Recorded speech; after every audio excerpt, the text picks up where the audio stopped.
Taboo Talk. This will be a little bit shorter. In our last episode, we talked a lot about Jose's development and what he is doing. Um, and this is not something I've told you yet, and I wanted to tell you here. So, I recently reconnected. Oh God, I realized like the shock you probably had. That's not with any of them. Okay, No, goddamn, my butthole got tight, dog. I was like, Jesus. not with any of the exes. Dear God, no. I recently connected with a friend that I've known since I was 10 years old. That it's kind of like my situation with you, where I've known him like all my life, and we had we were always friends, but we had on and off throughout high school and college and shit. But this was a guy that, I mean, he lived in the same neighborhood as me forever. I love him to death. That right after my attempt, he was there for me in a way that literally no one else was. That dude, it was at that point where we've talked about that. Even after my attempt, I lied to everybody. And I was like, "Oh, it was a one-time thing. It was an accident," and I was still contemplating it every day and how I would do it.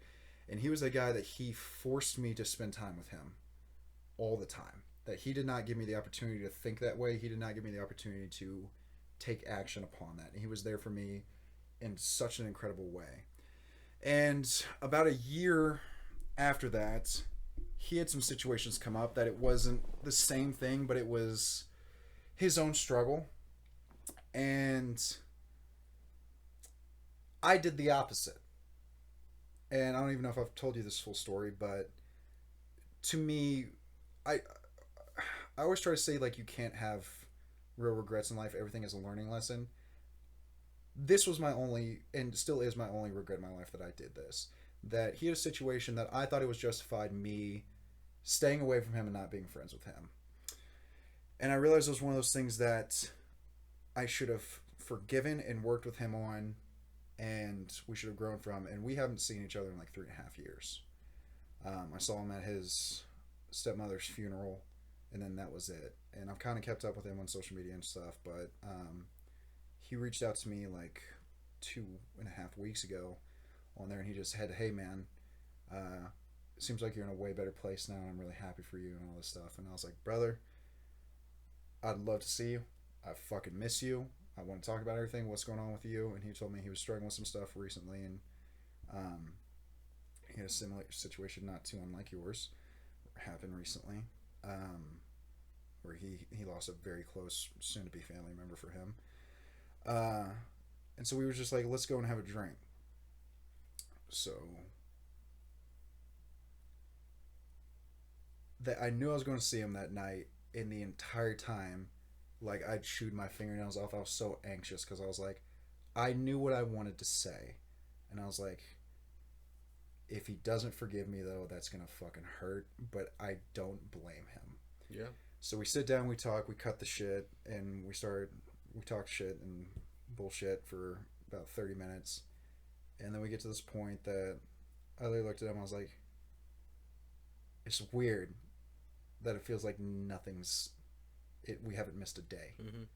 And that's how, that's what real friendship is when Yeah, you can go a long time and without it's seeing each other, rare.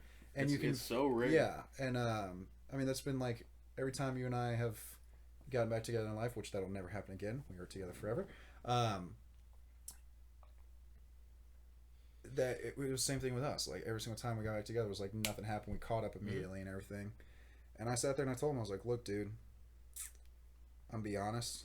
I cried straight up. Like I shed a couple tears when I said this shit. I was like, look, man, and this is something that for people with large egos, it's hard for them to do, but it's something I've accepted that I need to do, is fessing up when I fuck up. It's not easy. Yeah. It's not. And I told him, I was like, look, dude, you were there for me like nobody else was. You literally saved my life. And in your time of need, I fucking abandoned you. I fucking abandoned you. And I was a piece of fucking shit for doing that. 100%. And I was like, I just want you to know that, like, I'm sorry for doing this. I was a fucking horrible person for doing that to you and leaving you in that time when I knew you needed me. And if you can't forgive me, I completely understand. And he just reaches his hand out. across the table. I just grabbed his hand and he goes, that's all you need to say. I was like, that's it. He was like, you saying that alone. He was like, we're good. Everything we're good. That's awesome. And he was like, that's it. He was like, you saying that means more to me than you could ever understand. And yeah, it's been interesting. We've been hanging out a bit up there. He lives up near me, and been seeing each other a lot more frequently, catching back up. And it's like he's grown a lot as a person. I've grown a lot, and we both see each other. And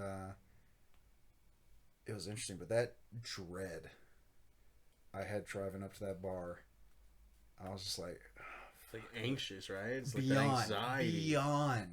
Beyond anxious. Where I was like, I didn't know if it was even appropriate for me to say. I didn't know if it was something I should say. I didn't know if it was going to be like, were we just going to hang out that one time and that was going to be it and he wouldn't be able to forgive me or whatever the fuck it would be. And then it was just like,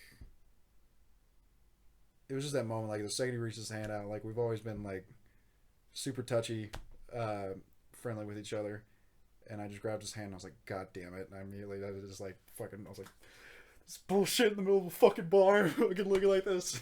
He was like, you head kicked somebody this weekend. It's okay. Yeah, it's all good. It's all good. You can let it out. But yeah, man, it was one of those situations where I don't even know if I told you that I like did that shitty. I've done shitty things in my life. I have. I think we all have. Yeah. We'll talk about the other one that got brought up recently eventually. I don't know if I'm ready to put that on the internet yet. Can go on off air. Yeah.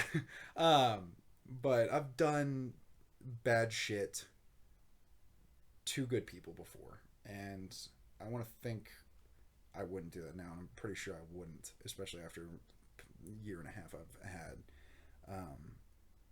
But yeah, that was like one of those things that it always festered with me.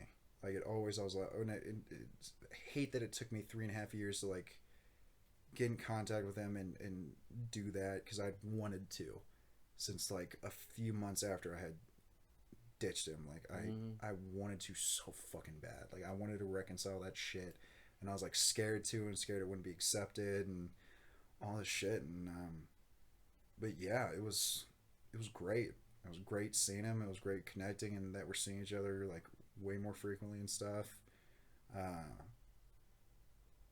it was funny because we were catching up, and he's like, "You have a dog now, right?" And I was like, "Yeah." And I showed him Bear, and he goes, it's not the first dog I would have expected you to have. He goes, it makes sense. He goes, he's a little love bug, isn't he? I was like, yes, he is. He's the sweetest little bastard on the goddamn planet. He goes, it makes sense. He goes, I'm just glad you have a dog. And I was like, that's the most interesting answer I've heard from anybody saying that. I was like, I'm just glad you have a dog finally. Yeah, when I show people that I have like pictures of Luna, they're like, oh, really?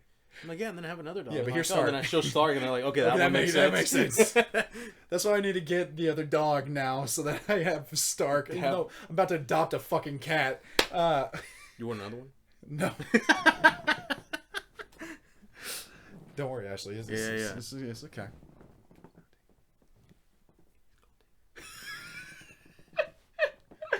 But yeah, man, so I wanted to get that out there, and this is just a lesson to everybody that own up to your mistakes. Man, female, whatever the fuck you are, own up to it.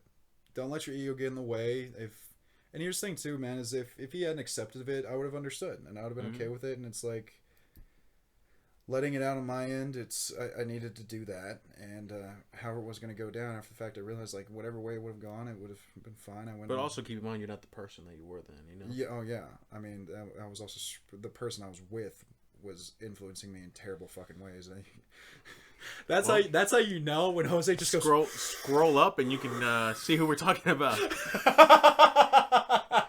I'm sure it's one of the videos above. That was our first Taboo Talk, or second Taboo Talk ever. We talked about that shit, and we'll go full in depth on that eventually because we haven't even done the full thing on that. But yeah, man, it was just I was influenced by a shitty person that was just terrible and wanted to isolate me from anybody. So any excuse you could have to get me away from anybody, but at the same time, I felt I was justified in what I was doing, and I fucking wasn't. I wasn't in the least bit. Whether you think, if you truly love somebody, friend, spouse, whatever it is, if they make a fucking mistake, you fucking work through it. Mm-hmm. You don't just abandon that person. You work through it.